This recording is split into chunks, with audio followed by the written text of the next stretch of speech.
मेरे प्यारे साथियों, ये मैरी क्रिसमस कहने वाले और क्रिसमस की मुबारकबाद देने वाले कान खोल करके सुन लें। शायद आपको अंदाजा नहीं है, इस क्रिसमस के त्योहार को मनाने वाला यह अकीदा रखता है कि ईसा अलैहिस्सलाम अल्लाह के बेटे हैं। अच्छा, अल्लाह के बेटे क्यों मानते हो? ईसाई से पूछो तुम अल्लाह का बेटा क्यों मानते हो, वो कहेगा ईसा अलैहिस्सलाम बगैर बाप के पैदा हुए। वो यहां तक बोलेगा कि आपके आखिरी नबी, जिसको आप आखिरी नबी मानते हैं, वो भी मां और बाप दोनों के जरिए पैदा हुए, मगर हम जिसको अल्लाह का बेटा मानते हैं उनका कोई बाप नहीं था। इसका मतलब उनका बाप नऊजुबिल्लाह अल्लाह था। कुरान में अल्लाह ने जवाब दिया, इन्न मसल ईसा इंदल्लाहि कमसली आदम खलकहू मिन तुराब। ऐ ईसाइयों, अगर बगैर बाप के पैदा होने वाले ईसा को तुम अल्लाह का बेटा मानते हो, तो ऐ ईसाइयों जरा आदम के ऊपर गौर करो। आदम की तो ना कोई माँ थी और आदम का तो ना कोई बाप था। आदम को अल्लाह ताला ने मिट्टी से पैदा किया और अल्लाह ने कहा हो जा, और आदम हो गए। अगर आदम को अल्लाह बगैर माँ के और बगैर बाप के पैदा कर सकता है, तो ऐ ईसाइयों अल्लाह ईसा को बगैर बाप के कैसे पैदा नहीं कर सकता?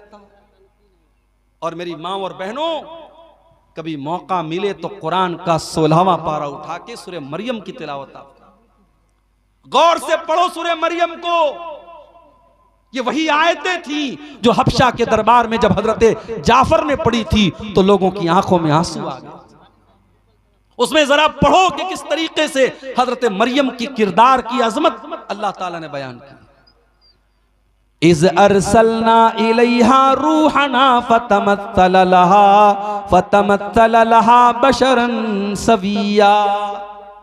याद करो, जब मैंने अपने फरिश्ते को मरियम के पास भेजा और फरिश्ता इंसान की शक्ल में मरियम के पास आया। क़ालत,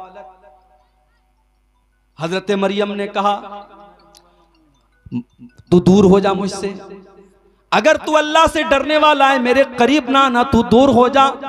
तू कौन है मैं नहीं जानती, मेरे करीब ना आना। अगर तू अल्लाह से डरने वाला है तो मुझसे दूर हो जा। क़ाला इन्नमा अना रसूलु रब्बिकी लिअहब लकी गुलामन ज़किया।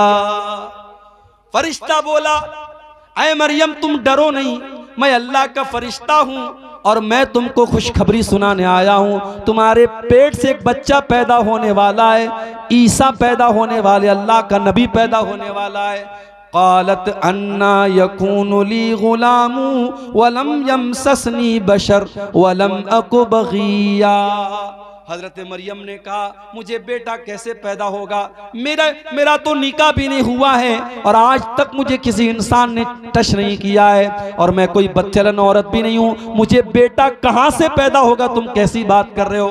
क़ाल कज़ालिक क़ाल रब्बुकी हुवा अलय्या हय्यिन वलिनजअलहु आयतल लिन्नासि व रहमतम मिन्ना। फरिश्ते ने कहा मरियम, ये अल्लाह का ऑर्डर है, ये अल्लाह का आदेश है, ये अल्लाह का फरमान है। अल्लाह ने कह दिया है तुझे बेटा होने वाला है तो हो जाएगा। अल्लाह के लिए कुछ भी मुश्किल नहीं है, कुछ भी अल्लाह के लिए मुश्किल नहीं है, अल्लाह के लिए सब आसान है। तुझे बेटा पैदा होगा, ये अल्लाह का फैसला हो चुका है। फ़हमलतहु फ़ंतबज़त बिही मकानन क़सिया। हजरत मरियम अल्लाह ताला के हुक्म से प्रेग्नेंट हो गई, गर्भवती हो गई। उनके पेट में ईसा अलैहिस्सलाम पलने लगे। जब उनको एहसास हुआ कि मैं पेट से हो गई, तो वो बैतुल मुक़द्दस से कुछ दूरी पर जाकर के रहने लगी, कुछ दूरी पर जाकर के वो गुजर बसर करने लगी। फ़अजाअहल मख़ादु इला जिज़इन नख़ला। बच्चे की पैदाइश का टाइम करीब आया, लेबर पेन का टाइम, जो दर्द-ए-ज़े जिसको बोलते हैं, बच्चे की पैदाइश का टाइम करीब आया। हजरत मरियम एक खजूर के पेड़ के पास जाकर के सहारा लेती हैं और सोचने लगती हैं कल ये बच्चा पैदा होगा, लोग मेरे कैरेक्टर पर सवाल उठाएंगे, लोग मेरे किरदार पर सवाल उठाएंगे। एक इज्जतदार औरत को अपने किरदार और अपनी आबरू से बढ़कर के किसी चीज की चिंता नहीं होती। मरियम ने कहा या लैतनी मित्तु क़ब्ल हाज़ा व कुन्तु नसियम मनसिया। ऐ काश मैं मर गई होती, ऐ काश मुझे कोई जानने वाला न होता, मैं भूली बसरी हो गई होती, मुझे कोई याद करने वाला न होता। फनादाहा मिन तहतिहा अल्लाह तहज़नी कद जअल रब्बुकी तहतकी सरिया। अल्लाह के फरिश्ते ने आवाज दी, ऐ मरियम घबराओ नहीं, बच्चा पैदा होने वाला है। ऐ मरियम तुम्हें प्यास लगेगी, जरा अपने नीचे देखो, अल्लाह ने नहर जारी कर दी है, नहर जारी कर दी है, तुमको पानी की कोई कमी नहीं होगी। वहुज़्ज़ी इलैकी बिजिज़्इन नख़लति तुसाक़ितु अलैकी रुतबन जनिया।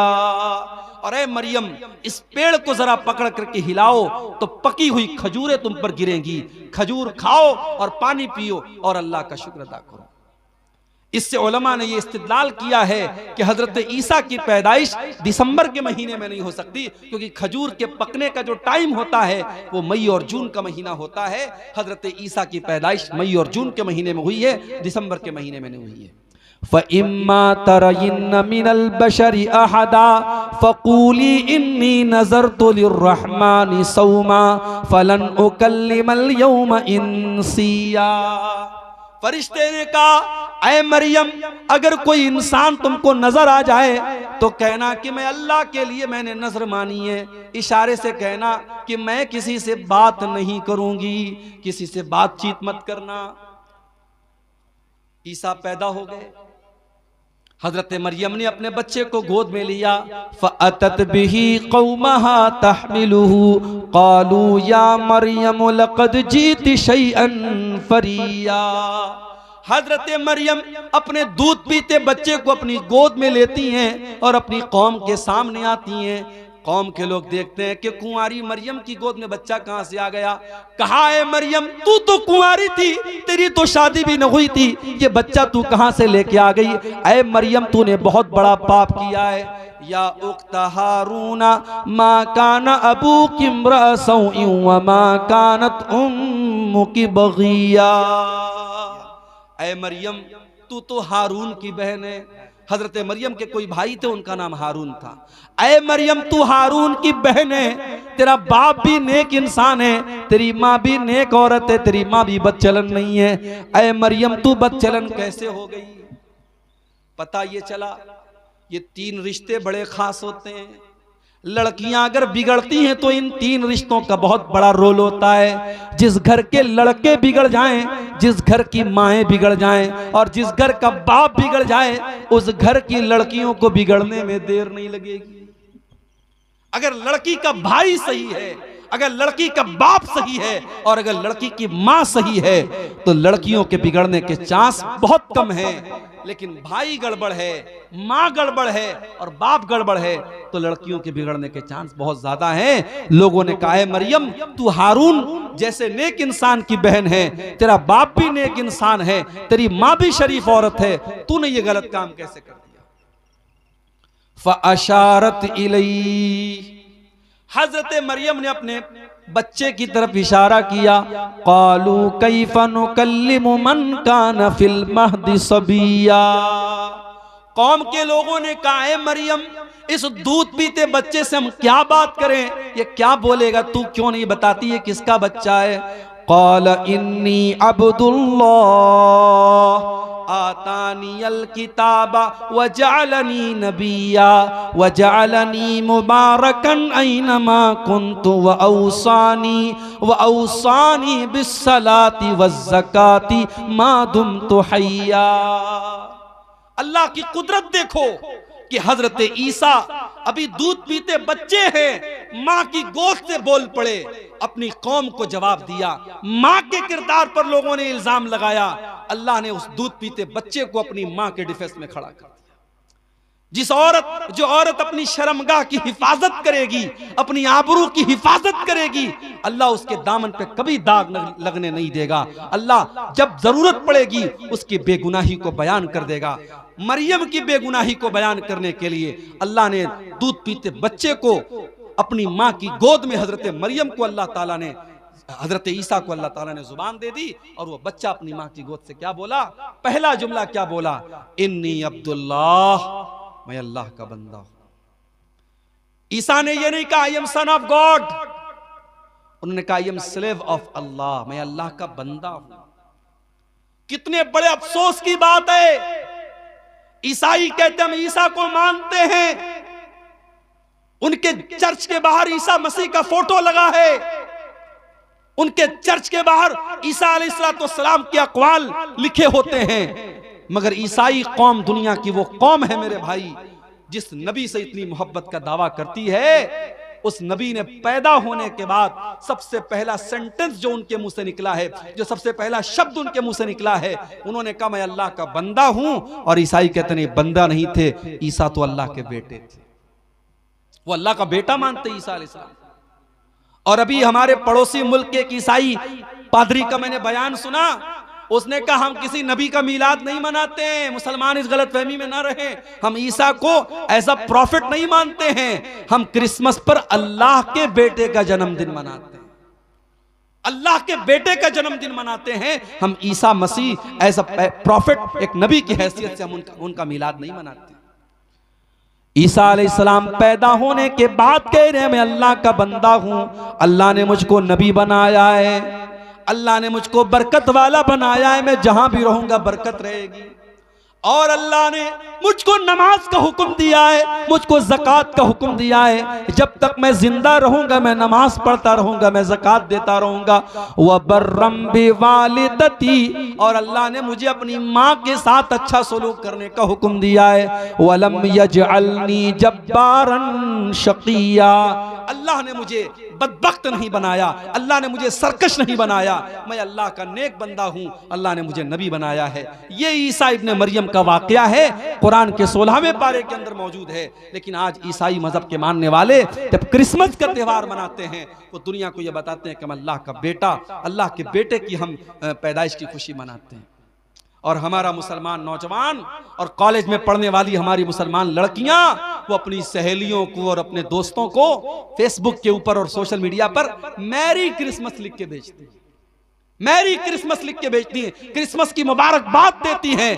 अरे मुसलमान, तू कितना बेगैरत हो चुका है, तू कितना बेगैरत हो चुका है जिस त्योहार पर तेरे अल्लाह को गाली दी जा रही है। इससे बढ़ के अल्लाह के लिए कोई गाली नहीं हो सकती मेरे भाई।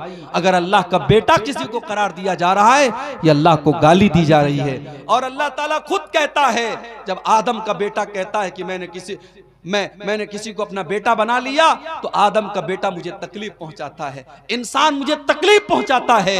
अल्लाह का सब्र देखो, अल्लाह का बर्दाश्त देखो। अल्लाह को गाली दी जाती है, फिर भी अल्लाह उनको खिलाता है, पिलाता है, रोजी देता है। मुसलमानों, तुम्हारे रब को गाली दी जाए, तुम्हारे रब को बुरा भला कहा जाए, और तुम क्रिसमस के त्योहार पर मुबारकबाद दे रहे हो। अभी कलकत्ता में मैं था, परसों कलकत्ता में जब मैं दाखिल हुआ, एयरपोर्ट से निकला, मैं बाहर देखा बड़े बड़े पंडाल लगे हुए हैं, बड़े बड़े पंडाल लगे हुए हैं। और वहां के इलाके के मुसलमान लीडरों के बड़े बड़े फोटो बैनर पे लगे हैं, और क्रिसमस की मुबारकबाद दी जा रही है, और क्रिसमस के बड़े बड़े फंक्शन हो रहे हैं, और मुसलमान उन प्रोग्रामों को अरेंज कर रहा है। मैं बड़े साफ अल्फाज में, कलकत्ता में मेरी तकरीर थी, मैंने कह दिया हमें नहीं करनी ऐसी पॉलिटिक्स, हमें नहीं चाहिए ऐसे नेता, हमें नहीं चाहिए ऐसे लीडर जो पॉलिटिक्स के लिए इस्लाम का सौदा कर दें, ईमान का सौदा कर दें, तौहीद से कॉम्प्रोमाइज कर लें। हमें नहीं आना ऐसी पॉलिटिक्स में। अगर पॉलिटिक्स में आना है तो आओ, मगर अपने ईमान और अपनी तौहीद को बचा के रखो मेरे भाई। ईमान एक ऐसी दौलत है, इसकी कीमत पर दुनिया की कोई दौलत हम नहीं ले सकते, इसको कुर्बान करके दुनिया की कोई दौलत हम नहीं ले सकते। अल्लाह को गाली दी जा रही है, अल्लाह नाराज होता है जब किसी को कहा जाता है अल्लाह का बेटा है। जानते हो अल्लाह कितना नाराज होता है? वक़ालु इत्तख़ज़र रहमानु वलदा, ये कहते हैं कि रहमान ने बेटा बना लिया है। लक़द जीतुम शैअन इद्दा, अल्लाह का बेटा करार देने वालों, तुम बहुत गंदी बात अपने मुंह से निकाल रहे हो। तकादुस समावातु यतफ़त्तरन मिन्हु व तंशक़्क़ुल अर्दु व तख़िर्रुल जिबालु हद्दा, इतनी खतरनाक बात तुम अपने मुंह से निकाल रहे हो कि जमीन फट जाए, आसमान फट जाए और पहाड़ गिर जाए तो उतनी बड़ी बात नहीं है, जितनी बड़ी बात यह है अंदअउ लिर्रहमानि वलदा, अल्लाह का बेटा किसी को करार देना ये बड़ी खराब बात है, बहुत बुरी बात है। तो शिर्क सबसे बड़ा गुनाह है मेरे भाई। हमें अपने आप को और अपने बच्चों को भी शिर्क से बचाना है। मेरी माएं बहनें जो बैठी हैं वो भी सुन लें, बच्चों का अकीदा बचाना आपकी जिम्मेदारी है। बच्चे को नजर लग गई, आप टीका लगाती है, टीका क्यों लगाती हैं आप?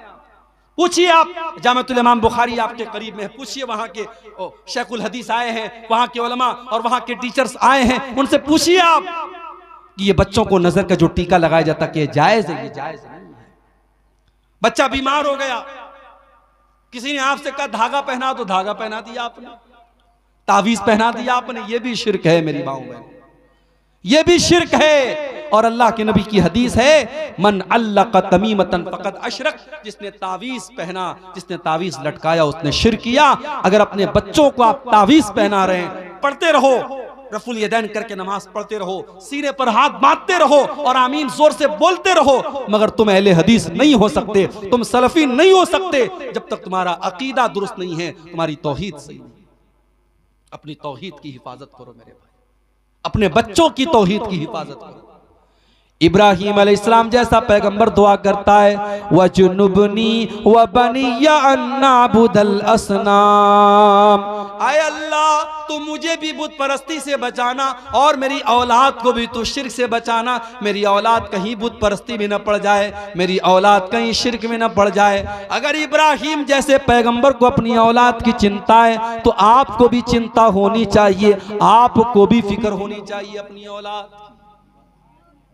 और आगे बढ़िए, नबी अकरम से पूछा गया सबसे बड़ा गुनाह क्या है? आपने फरमाया कि अल्लाह के बराबर किसी को करार देना।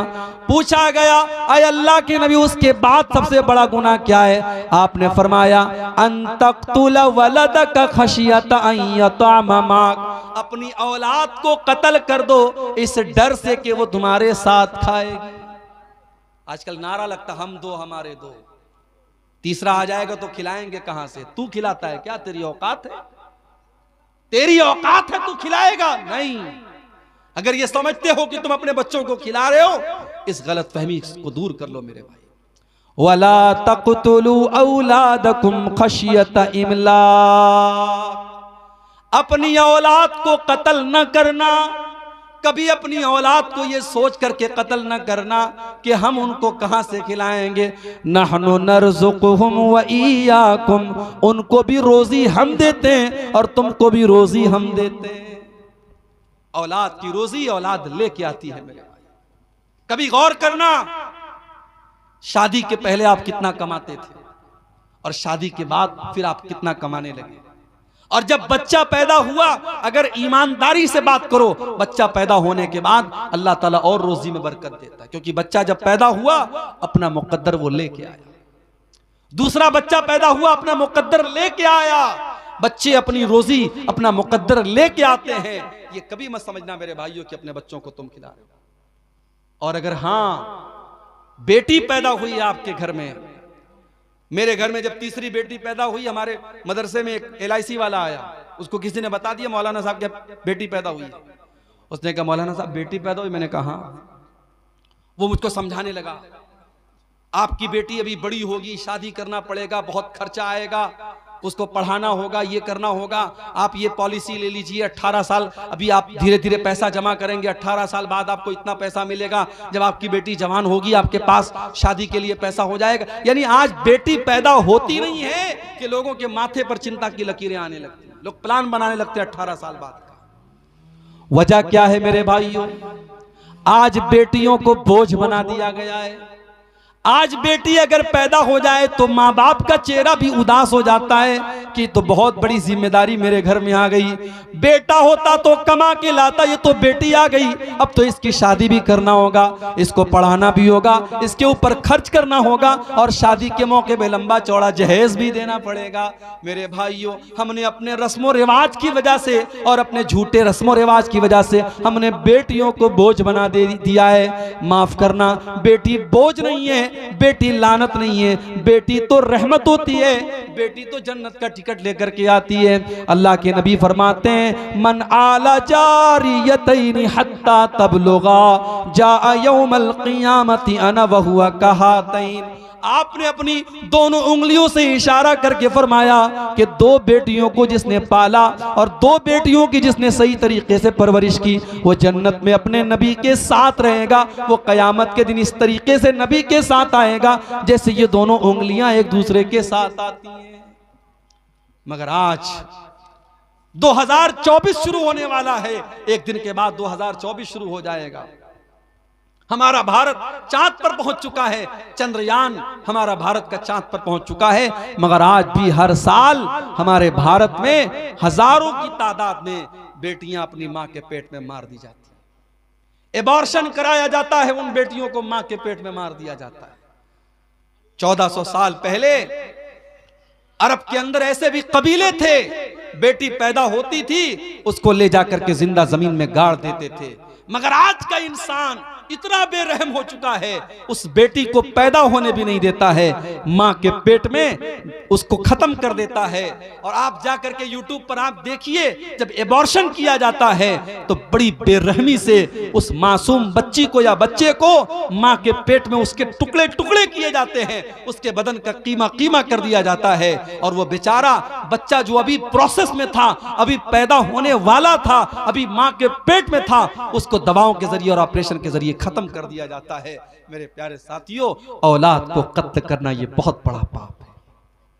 और अगर औलाद को कत्ल करना बहुत बड़ा पाप है तो एक बात और मुझे कहने दीजिए, औलाद जहां आपकी 10 साल की हुई, 12 साल की हुई, बच्चों को मदरसे से छुड़ाकर काम पे लगा देना, बच्चों की तालीम से छुड़ाकर उनको काम पे लगा देना, यह भी औलाद को कत्ल करने के बराबर है। अगर आप अपने बच्चों की तालीम पर तवज्जो नहीं देते, अपने बच्चों को पढ़ाने के ऊपर तवज्जो नहीं देते, मैं कहता हूं 2 रोटी की जगह आधी रोटी खाओ, 2 टाइम के बजाय 1 टाइम खाना खाओ, मगर अपने बच्चों की तालीम से कॉम्प्रोमाइज मत करो। आपका बेटा पढ़ेगा, कल तरक्की करेगा और आपकी जिंदगी में सुकून लाएगा। और आप अगर अपने बच्चे की तालीम छुड़ा करके उसको दुनिया के काम में लगा देंगे तो कल वो आपको गाली देगा। जब जमाने के तकाजों से वो टकराएगा और उसे लगेगा काश मैं पढ़ा लिखा होता, तो अपने बाप और मां को वो गाली देगा।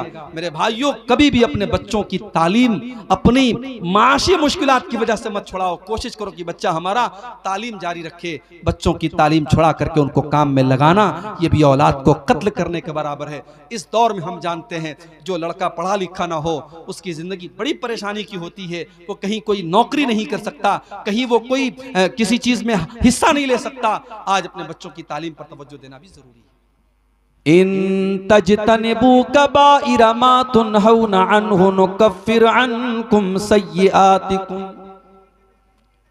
ऐ मेरे बंदो, अगर तुम कबीरा गुनाहों से अपने आप को बचा लोगे, अगर बड़े बड़े गुनाहों से अपने दामन को बचा लोगे, इन तजतनिबू कबाइरा मा तुनहौना अन्हु, जिन बड़े बड़े गुनाहों से तुमको मना किया जाता, अगर तुम उनसे बच जाओगे, नुकफ्फिर अन्कुम सय्यिआतिकुम, तो हम तुम्हारे दूसरे तमाम गुनाहों को माफ कर देंगे। वनुदखिलकुम मुदखलन करीमा, और तुमको बेहतरीन जगह यानी जन्नत में दाखिल कर देंगे। कबीरा गुनाहों से अगर इंसान अपने दामन को बचा ले, अल्लाह का वादा है अल्लाह उसको जन्नत में दाखिल करेगा, उसके सगीरा गुनाहों को माफ कर देगा। और अगर कबीरा गुनाह भी हो गया तो शरीयत में एक ऑप्शन है तौबा का। इंसान अल्लाह से तौबा कर ले, अल्लाह से माफी मांग ले, अल्लाह के सामने आंसू बहा ले, अल्लाह के सामने शर्मिंदा हो जाए, अल्लाह के सामने पश्चाताप कर ले, आंसू बहा ले, अल्लाह के सामने रो ले, गिड़गिड़ा ले, अल्लाह माफ कर दे। इल्ला मन ताबा व आमन व अमिला अमलन सालिहा फउलाइका युबद्दिलुल्लाहु सय्यिआतिहिम हसनात व कानल्लाहु गफूरर रहीमा। अगर तुम तौबा कर लो और ईमान वाले बन जाओ और नेक अमल करने वाले बन जाओ तो अल्लाह का वादा है अल्लाह तुम्हारे गुनाहों को भी नेकियों से बदल डालेगा। अब तक की जिंदगी में तुमने जितने गुनाह के काम किए थे, जितने गलत काम किए थे, अगर तुम सच्ची तौबा कर लो तो अल्लाह का वादा है कि अल्लाह तुम्हारे गुनाहों को भी नेकियों में तब्दील कर देगा। अल्लाह उसका करम देखो, उसकी रहमत देखो कि अगर हम सच्ची तौबा करेंगे तो अल्लाह हमारे गुनाहों को भी नेकियों में बदल देगा। लेकिन सच्ची तौबा का मतलब क्या है? सच्ची तौबा ये नहीं है रात में आपने मौलाना मुनव्वर साहब की तकरीर सुनी नमाज के बारे में, दिल में इरादा हुआ कि कल से नमाज शुरू करेंगे और फजर की नमाज के टाइम अस्सलातु खैरुम मिनन नौम की आवाज आती रही और आप सोए रह गए, और फिर रात गई बात गई, आपने रात में तौबा की, सुबह तौबा तोड़ दी।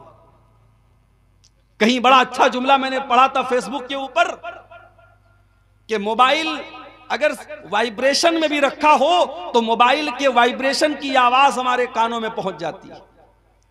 मोबाइल के वाइब्रेशन की आवाज भी हम सुन लेते हैं, लेकिन अजान की आवाज हमारे कानों तक नहीं पहुंचती। इसका मतलब हम कानों के बहरे नहीं हैं, हम दिल के बहरे। तो सच्ची तौबा यह है कि अगर आपके दिल में तौबा का ख्याल आया है तो आप फौरन अल्लाह से माफी मांगे और उस गुनाह को फौरन छोड़ दें। इन्नमत तौबतु अलल्लाहि लिल्लज़ीना यअमलूना अस्सूअ बिजहाला। अल्लाह ताला उन लोगों की तौबा को कबूल करता है जो नादानी में आकर के गुनाह करते हैं। जिनसे गुनाह हो जाता है नादानी में आकर के, नफ्स के तकाजे में आकर के वो गुनाह का काम कर लेते हैं। सुम्मा यतूबून मिन करीब फउलाइका यतूबुल्लाहु अलैहिम। और जैसे उनको ये एहसास होता है कि हमने गुनाह कर लिया, हमने अल्लाह को नाराज कर लिया, वो जल्दी से तौबा कर लेते हैं। और जब वो जल्दी से तौबा कर लेते हैं तो अल्लाह उनकी तौबा को कबूल कर लेता है। वलैसतित तौबतु लिल्लज़ीना यअमलूना अस्सय्यिआत। अल्लाह उन लोगों की तौबा को कबूल नहीं करता है जो गुनाहों पर गुनाह करते रहते हैं, जो बहुत सारे गुनाह करते रहते हैं। हत्ता इज़ा हज़रा अहदहुमुल मौत क़ाल इन्नी तुब्तुल आन। जब मौत का टाइम आता है, जब देखता है कि अब तो मरने वाले हैं, सामने मौत को देखता है, तब वो कहता है कि ऐ अल्लाह मैं तौबा करता हूँ। जो इंसान मरने का इंतजार कर रहा है और तौबा नहीं कर रहा है, अल्लाह ऐसे लोगों की तौबा को कबूल नहीं करेगा। तौबा तो फिरौन ने भी की थी। फिरौन जब डूबने लगा समंदर के अंदर तो फिरौन ने भी तौबा की थी और कहा था मैं अल्लाह के ऊपर ईमान लाता हूं, जिसके ऊपर बनी इसराइल ईमान लाते मैं उसके ऊपर ईमान लाता हूं। अल्लाह ने क्या फरमाया? आल आना वक़द असैता मिन क़ब्लु। ऐ फिरौन तू अब तौबा कर रहा है, अब तेरे तौबा करने का कोई मतलब नहीं है, अब तेरी तौबा का कोई माना नहीं है। सारी जिंदगी तो तू गुनाह पर गुनाह करता रहा, लोगों पर जुल्म अत्याचार करता रहा, बच्चों को मरवाता रहा, औरतों को गुलाम बनाता रहा, और आज जब तू मौत को अपनी आंखों के सामने देख रहा है तो तू तौबा कर रहा है। फल यौमा नुनज्जीका बिबदनिका लितकून लिमन खल्फक आया। ऐ फिरौन आज हम तुझे मौत देंगे और ऐसी मौत देंगे, हम तेरी बॉडी को महफूज रखेंगे, तेरी डेड बॉडी को बचा करके रखेंगे ताकि तेरी डेड बॉडी आने वाली नस्लों के लिए निशानी बन जाए और लोग तेरी डेड बॉडी को देख करके कहें कि देखो ये फिरौन था जो अपने आप को रब कहा करता था, जो अपने आप को खुदा कहा करता था, ये उस फिरौन की डेड बॉडी है। तो तौबा करने के लिए मरने का इंतजार मत करो मेरे भाई, जिंदगी में तौबा, तंदुरुस्ती की हालत में तौबा करो। नौजवान अगर ये समझ रहा है कि साहब अभी तो जवान है, जब 70 साल के हो जाएंगे, 60 साल के हो जाएंगे, लाठी पकड़ के चलने लगेंगे, तब नमाज भी पढ़ लेंगे, तो जाओ जरा देख लो कब्रिस्तान में। अगर 10 जनाजे कब्रिस्तान में पहुंचते हैं तो 10 में 5 जनाजे आपको ऐसे भी मिलेंगे जो जवानों के जनाजे, कोई कैंसर का शिकार होकर, कोई कोरोना का शिकार होकर, कोई किसी और बीमारी का शिकार होकर के मर रहा है। मेरे नौजवान साथियों, तौबा के सिलसिले में देर न करो, अल्लाह से माफी मांगने के सिलसिले में देर न करो। जिंदगी का कोई भरोसा नहीं है, कल न कर कल का कोई भरोसा नहीं, कल न आया कभी और न आएगा कल, कल तो कल एक पल का भरोसा नहीं, कल न कर कल का कोई भरोसा नहीं। इंसान की जिंदगी में एक दिन तो छोड़ दो, 1 मिनट की भी गारंटी नहीं है। वमा तदरी नफ्सुम माज़ा तक्सिबु गदा वमा तदरी नफ्सुम बिअय्यि अर्दिन तमूत। कोई नहीं जानता कि कल वो क्या करेगा, और कोई नहीं जानता कि वो जिंदा रहेगा या मर जाएगा, कहां मरेगा, कल उसकी मौत कहां होगी, किस जगह मरेगा, ये भी कोई नहीं जानता। मेरे प्यारे साथियों, इसलिए अगर गुनाह का काम हम कर रहे हैं तो जितना जल्दी मुमकिन हो हम तौबा कर लें, और जब हम तौबा कर लेंगे अल्लाह का वादा है अल्लाह हमारी तौबा को कबूल करेगा। अत्ताइबु मिनज़्ज़म्बि कमन ला ज़म्ब लहू, अल्लाह के नबी फरमाते हैं जो तौबा कर लेता है वो इतना पाक व साफ हो जाता है जैसे उसने कभी कोई गुनाह ही न किया हो। अल्लाह का कानून तो यह है कि तौबा करने वाला जब तौबा कर लेता है, दुनिया का कानून तो यह है सुबह का भूला शाम को लौटा है तो उसे भूला नहीं कहते, लेकिन अल्लाह का कानून क्या है? अल्लाह का कानून तो यह है अगर आप सच्ची तौबा कर लेते हैं, आप अल्लाह से माफी मांग लेते हैं तो अल्लाह आपको मुत्तकियों में शामिल कर देता है, अल्लाह आपके गुनाहों को नेकियों में बदल डालता है। अल्लाह का कानून निराला है। जानते हो दुनिया में अगर हम किसी से कुछ मांगते हैं तो जिससे हम मांगते हैं वो नाराज होता है। अगर हम किसी से बार बार सवाल करें, बार बार मांगे, तो सामने वाला कहता है यार अब्दुल गफ्फार साहब आपने मेरा घर देख लिया है, आप बार बार मुझसे मांग रहे हैं, नाराज हो जाता है। ये दुनिया का कानून है। दुनिया का कानून ये कि बार बार किसी के सामने हाथ फैलाओगे, बार बार उससे मांगोगे, बार बार सवाल करोगे, वो नाराज हो जाएगा। लेकिन अल्लाह का कानून क्या है? अल्लाह का कानून ये है वक़ाल रब्बुकुम उदऊनी अस्तजिब लकुम इन्नल्लज़ीना यस्तकबिरून अन इबादती सयदखुलून जहन्नम दाखिरीन। अल्लाह का कानून ये है कि जो अल्लाह से नहीं मांगता है, जो अल्लाह के आगे हाथ नहीं फैलाता है, अल्लाह उससे नाराज होता है। तो मुझसे मांग क्यों नहीं रहा है? मेरे बंदे तू मेरा मोहताज है। या अय्युहन्नासु अंतुमुल फुक़राउ इलल्लाह, ऐ इंसानों तुम सब के सब मेरे फकीर हो, मेरे मोहताज हो, तुम मेरे आगे हाथ क्यों नहीं फैलाते हो? तुम मुझसे मांगते क्यों नहीं हो? अगर मुझसे नहीं मांगोगे तो हम तुमसे नाराज हो जाएंगे। जो अल्लाह से नहीं मांगते, जो तकब्बुर करते, जो घमंड करते हैं, अल्लाह कहता है वो जलील हो करके जहन्नम में डाले जाएंगे। अरबी का एक शायर कहता है अल्लाहु अल्लाहु यग़ज़बु हीना युत्रकु सुआलुहु, जब अल्लाह से ना मांगा जाए तो अल्लाह नाराज हो जाता है। व बुनय्यु आदम हीना युसअलु यग़ज़बु, और इंसान से जब मांगा जाता है तो वो नाराज होता है। अल्लाह से ना मांगो तो अल्लाह नाराज होता है, और बंदे से मांगो तो बंदा नाराज होता है। तौबा करने वाला जब तौबा करता है तो अल्लाह उसके गुनाहों को भी नेकियों में बदल देता है। अल्लाह के कानून बड़े निराले हैं मेरे। हम जब किसी नेकी का इरादा करते हैं, रात में इशा की नमाज पढ़ी, इमाम के साथ 4 रकात हमने इशा की नमाज पढ़ी, फिर 2 रकात हमने सुन्नत भी पढ़ ली, फिर वितर की नमाज पढ़ने के लिए खड़े होने लगे। अचानक ज़हन में आया कि चलो आज तहज्जुद की नमाज पढ़ लेते हैं।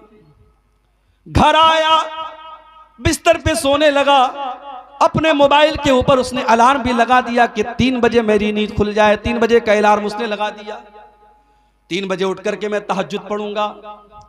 उसने मोबाइल पर अलार्म भी लगा दिया, रात में सो गया। थका हारा आया था, बिस्तर पे लेटा तो गहरी नींद आ गई, और 3 बजे मोबाइल का अलार्म बजता चला गया, उसकी नींद नहीं खुली, यहां तक के फजर की अजान का टाइम हो गया। वो तहज्जुद के इरादे से सोया था, उसने तहज्जुद की नमाज नहीं पढ़ी थी, लेकिन चूंकि वो इरादा करके सोया था। अल्लाह के नबी फरमाते हैं कि जब बंदा किसी नेकी का इरादा करता है, अल्लाह फरमाता है उक्तुबू लहू हसनतन, मेरा बंदा नेकी का इरादा कर चुका था इसलिए उसके नाम-ए-आमाल में एक नेकी लिख दो। एक नेकी सिर्फ इरादा करने पर मिलती है। अगर बंदा पक्का इरादा कर ले तो एक नेकी तो उसको इरादा करने पर मिल जाती है, और अगर बंदा वो नेकी कर ले तो अल्लाह के नबी फरमाते हैं कि अल्लाह फरमाता है उक्तुबू लहू अशरता हसनात, मेरे बंदे की 10 नेकियां लिख दो। एक नेकी का सवाब अल्लाह ताला 10 नेकी के बराबर देता है, और नेकी का सिर्फ इरादा कर लिया जाए तो एक नेकी का सवाब दे देता है। उसके अपोजिट चले आओ। बंदा किसी गुनाह का इरादा करता है, उसने शराब पीने का इरादा किया, उसने चोरी का इरादा किया, उसने ज़िना का इरादा किया, उसने किसी गलत काम करने का इरादा किया, अल्लाह फरिश्तों से कहता है उन्जुरू, फरिश्तों नजर रखो, फरिश्तों मेरे बंदे को वॉच करो। अगर मेरा बंदा ये गुनाह कर लेता है तो उसके नामे आमाल में 1 गुनाह लिखना, 10 मत लिखना। हाय हाय, आय अल्लाह तेरे कानून भी निराले हैं। नेकी करने पर 10 नेकी का सवाब दिया जा रहा है, लेकिन गुनाह करने पर 1 ही गुनाह लिखा जाएगा। अल्लाह फरमाता है मेरे फरिश्तों भी रुक जाओ, जब तक मेरा बंदा ये गुनाह ना कर ले तब तक तुम उसके गुनाह को न लिखना। बंदा अगर गुनाह कर लेता है, अल्लाह फरमाता है मेरे बंदे का 1 गुनाह लिख दिया जाए।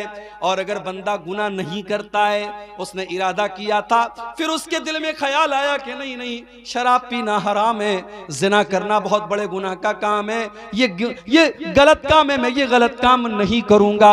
जब वो गुनाह का इरादा करने के बाद जब अपने इरादे से पलट जाता है, जब वो गुनाह का काम नहीं करता है, तो अल्लाह फरिश्तों से कहता है उक्तुबू लहू हसनतन, मेरे बंदे के नामे आमाल में 1 नेकी लिख दो। आय अल्लाह, उसने तो गुनाह का इरादा किया था, उसने तो गलत काम करने का इरादा किया था, और जब अपने इरादे से वो बाज आ गया और उसने वो गुनाह का काम नहीं किया, तो अल्लाह फरमाता है अब उसके नामे आमाल में 1 नेकी लिख दो। फ़इन्नमा तरकहा मिन जर्राया, बंदे ने मेरे डर से उस गुनाह को नहीं किया है, बंदे के दिल में मेरा डर था, मेरा खौफ था, इसलिए उसने इस गुनाह को नहीं किया है, इसलिए उसके नामे आमाल में 1 नेकी लिख दी जाए।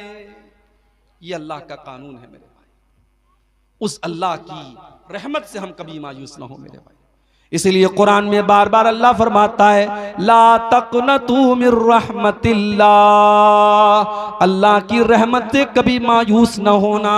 हदीस कुदसी के अल्फाज हैं, अल्लाह के नबी फरमाते कि अल्लाह ताला कहता है यब्ना आदम लौ बलगत ज़ुनूबुका अनान समाई वल अर्ज़ी, ऐ आदम के बेटे अगर तेरे गुनाह इतने ज्यादा हो जाएं, आसमान के किनारों तक चले जाएं और जमीन भर के तू गुनाह करके आए, सुम्मा लकीतनी ला तुशरिकु बी शैया, फिर तू तौबा कर ले और अल्लाह के पास तौहीद के साथ जाए, इस हाल में जाए कि तू अल्लाह के साथ शिर्क नहीं करता था। अल्लाह फरमाता है अतैतुका बिक़ुराबिहा मग़फ़िरतन, तू जमीन भर के गुनाह लेके आया था, मैं जमीन भर के बख्शिश तुझे दे दूंगा, मैं जमीन भर के मग़फ़िरत तुझे दे दूंगा। तो अल्लाह की रहमत, अल्लाह से डरना भी है हमको और अल्लाह की रहमत की उम्मीद भी लगाना है। हमें निराश नहीं होना है, हमें नाउम्मीद नहीं होना है, हमें मायूस नहीं होना है। अब आइए हम जरा देखें कि वो कौन से गुनाह हैं जिनको शरीयत में बड़े बड़े गुनाह कहा गया है। बहुत लंबी तकरीर नहीं करना है, मौसम का भी लिहाज करना है, आप हजरात की तकलीफ का भी लिहाज करना है। मैं चंद बड़े बड़े गुनाह आपके सामने गिनाऊंगा और दुआ करूंगा कि अल्लाह ताला इन गुनाहों से हम सबकी हिफाजत फरमाए। बुखारी और मुस्लिम के अल्फाज है, अल्लाह के नबी के पास एक साहबी आए, आ करके उन्होंने सवाल किया अय्यु ज़म्बि आज़म इंदल्लाह, ऐ अल्लाह के नबी अल्लाह के नजदीक सबसे बड़ा गुनाह क्या है?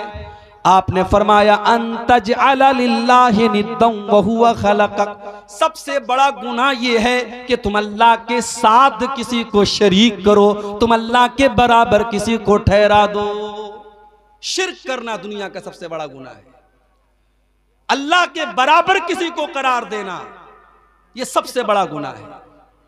और गुनाह है, ये सबसे बड़ा गुनाह है जो अल्लाह क्या माफ नहीं होगा। अगर कोई इंसान शिर्क करके दुनिया से जाएगा, अगर बगैर तौबा की अल्लाह क्या जाएगा, उसकी बख्शिश नहीं हो सकती। इन्नल्लाह ला यग़फ़िरु अन युशरक बिही व यग़फ़िरु मा दून ज़ालिका लिमन यशा, अल्लाह ताला शिर्क को माफ नहीं करेगा। शिर्क से छोटे जो गुनाह हैं अल्लाह उनको माफ कर देगा, मगर शिर्क को अल्लाह ताला माफ नहीं करेगा। इन्नहु मन युशरिक बिल्लाहि फ़क़द हर्रमल्लाहु अलैहिल जन्नह व मअवाहुन नार व मा लिज़्ज़ालिमीन मिन अंसार, जो शिर्क करेगा अल्लाह फरमाता है हमने जन्नत हराम कर दी उसके ऊपर, वो कभी जन्नत में दाखिल नहीं होगा, वो जहन्नमी है, वो जहन्नम में जाएगा, शिर्क करने वाला जहन्नम में जाएगा। ये दिसंबर की आज 30 तारीख है।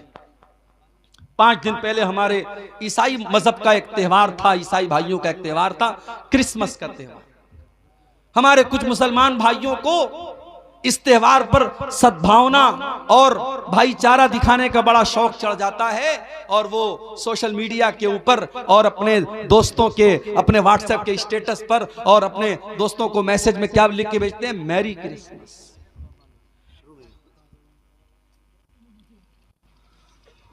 वाशहदु अल्ला इलाहा इल्लल्लाह वहदहु ला शरीक लह वाशहदु अन्ना मुहम्मदन अब्दुहु व रसूलुहु। या अय्युहल्लज़ीना आमनुत्तकुल्लाह हक़्क़ तुक़ातिही व ला तमूतुन्न इल्ला व अंतुम मुस्लिमून। या अय्युहन्नासुत्तक़ू रब्बकुमुल्लज़ी ख़लक़कुम मिन नफ़्सिन वाहिदा व ख़लक़ मिन्हा ज़ौजहा व बत्थ मिन्हुमा रिजालन कसीरन व निसाअ वत्तक़ुल्लाहल्लज़ी तसाअलून बिही वल अरहाम इन्नल्लाह काना अलैकुम रक़ीबा। या अय्युहल्लज़ीना आमनुत्तकुल्लाह वक़ूलू क़ौलन सदीदा युस्लिह लकुम अअमालकुम व यग़फिर लकुम ज़ुनूबकुम व मन युतिइल्लाह व रसूलहु फ़क़द फ़ाज़ फ़ौज़न अज़ीमा।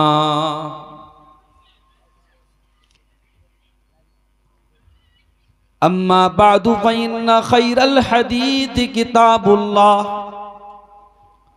व खैरल हदी हदी मुहम्मदिन सल्लल्लाहु अलैहि वसल्लम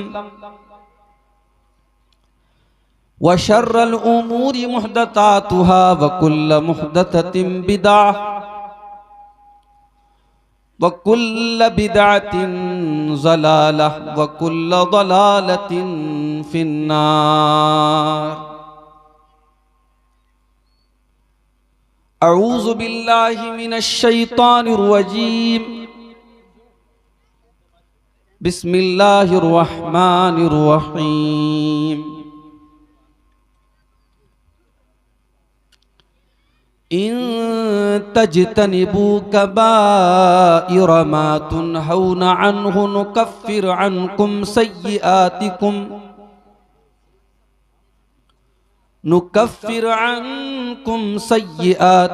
व नुदखिलकुम मुदखलन करीमा।